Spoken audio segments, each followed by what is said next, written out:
Hello friends, and welcome to my channel. If you'd like to see more videos like this, please don't forget to support the channel by subscribing and turning on notifications.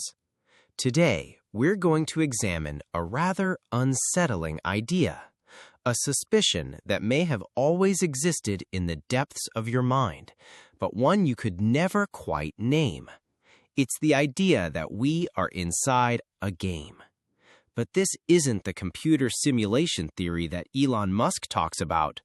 This is something far more personal, more mundane, and perhaps for that very reason, far more terrifying. Have you ever played a strategy game like Age of Empires or Clash of Clans and taken a moment to look at your small, diligent units, those lumberjacks, miners, and farmers? You click somewhere, and in unison, without question, they respond, "Yes, my lord, right away, I'll do it." For them, there is only one reality, the task indicated by your cursor.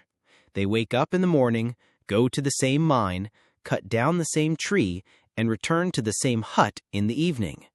They have no dreams, no desires, no rebellions of their own.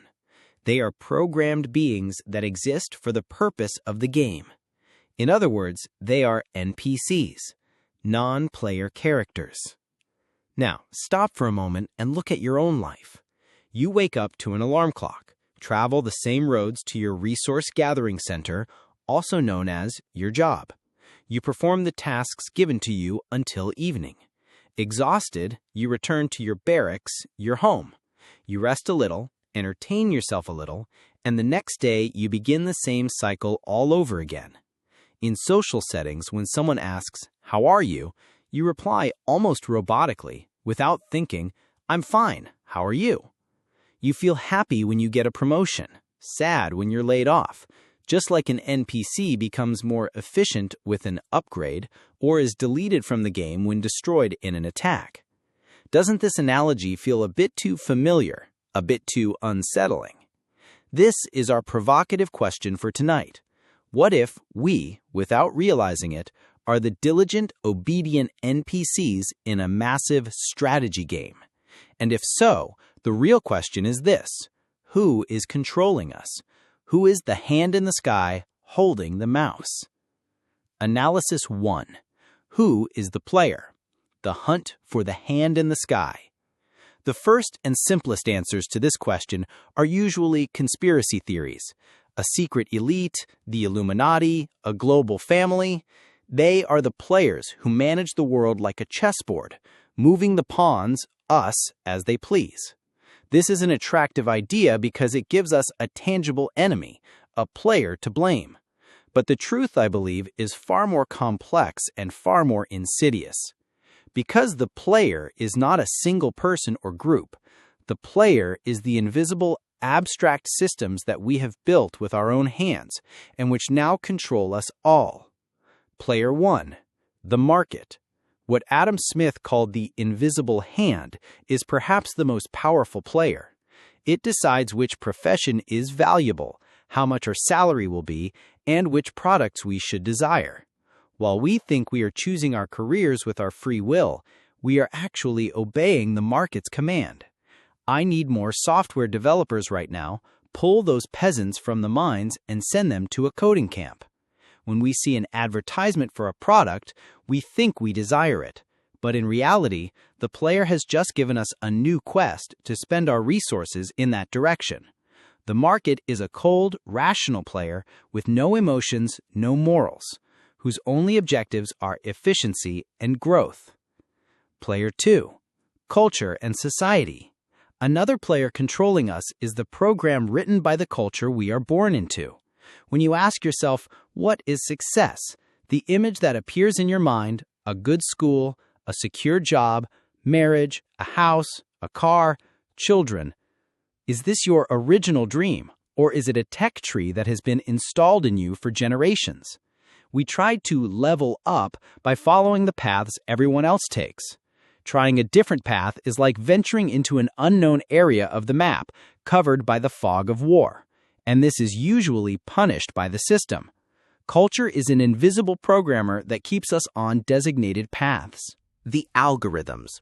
If the first two players are abstract, this one is the most concrete. YouTube recommending your next video, Netflix deciding what you'll watch, TikTok knowing your tastes better than you do. These are the hands in the sky of the modern era. The algorithm is the new player that decides where to direct your attention, your most valuable resource. It clicks, we say, "Yes, my lord," and we spend hours of our lives following the path it shows us. Analysis 2. Who protects the village? The dilemma of security and servitude. In Age of Empires, what do we do to protect our village from enemy attacks? We build walls around it, erect watchtowers, and train soldiers. So, who protects our modern village? The answer is simple: the state. The state, with its laws, its police, and its army, is our watchtower and our wall. It promises us security, order, and predictability. What does it ask for in return for this protection? A portion of our resources, taxes, and absolute obedience, just like in the game where we spend wood and stone to build a castle.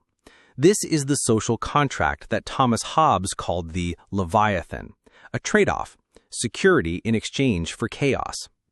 But here, the greatest irony of the game emerges. Can the very walls we build to protect us also become a prison that keeps us inside? Can that security system become a control mechanism that limits our freedom, our creativity, and our potential to rebel? In the game, sometimes the best defense is to venture outside the village and explore the map. But what if the player, the system, wants us to constantly stay within those walls, merely gathering resources and obeying? The security it offers us might actually be a gilded cage that limits our potential, keeping us in a state of comfortable servitude. The castle that protects us is also the greatest obstacle blocking our horizon. So, is an NPC rebellion possible? Is there a way out of this bleak picture? Can an NPC begin to question its own programming? Can it ask, why am I always cutting the same tree? What lies beyond that hill?